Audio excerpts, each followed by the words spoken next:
kinds of things that help us to use our imagination.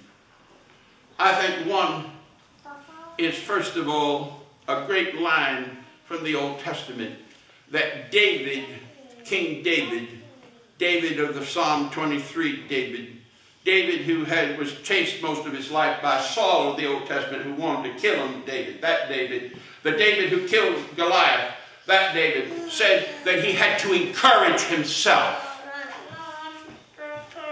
And I think that one of the things that we need to look at is that internal motivation and what feeds that. I mentioned one of them this morning. It's expressed in that Mary Oliver poem, The Sunshine. I love the words of Ecclesiastes. Some of the reading, go to work in the morning and don't look at the clock. What is it that you're enthused about that you lose time?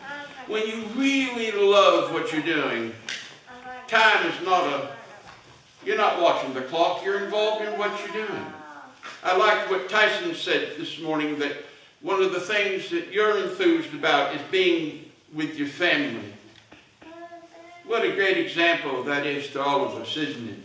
Many people get enthused about so many things, but being enthused about family, getting strength from our family and our relationships, and encouraging that.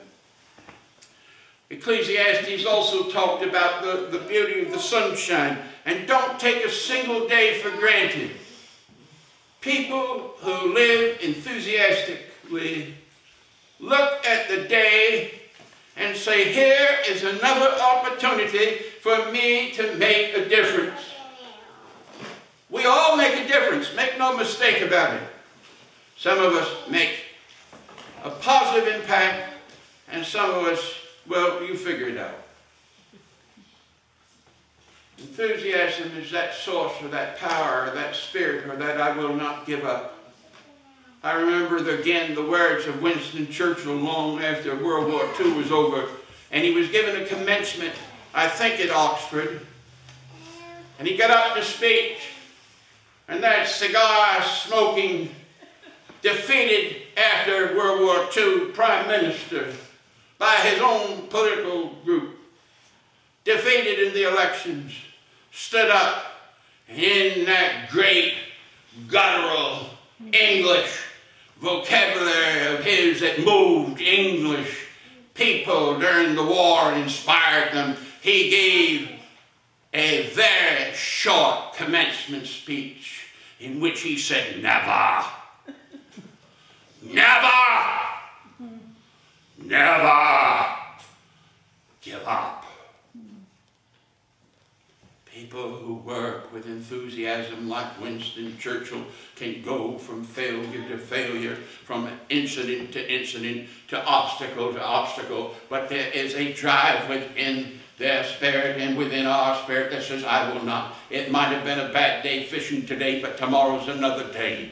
It may be that we have problems with this particular thing, but there's always a new day. There's a sense of optimism. It's not over. I want you to know it is not over until it is over. When I think of the life of Alice this morning, I think of someone who lit up a room when she entered it. Yes. Her enthusiasm is a model for us. And the reason I preach the sermon, in spite of the fact that we are also experiencing the loss of Alice this morning, is that Alice's example is something we can live by. What positive words she would speak to people. What things she would do as she would light up the room. And what love and commitment to her family. Alice was filled with enthusiasm. And one of the greatest tributes that we can give to her and give to each other is to never quit, never give up on that idea or that thing that drives us, that vision. Let's always, always, always remember that in spite of how it looks today, it can be changed. Weeping endures for a night, but joy comes in the morning.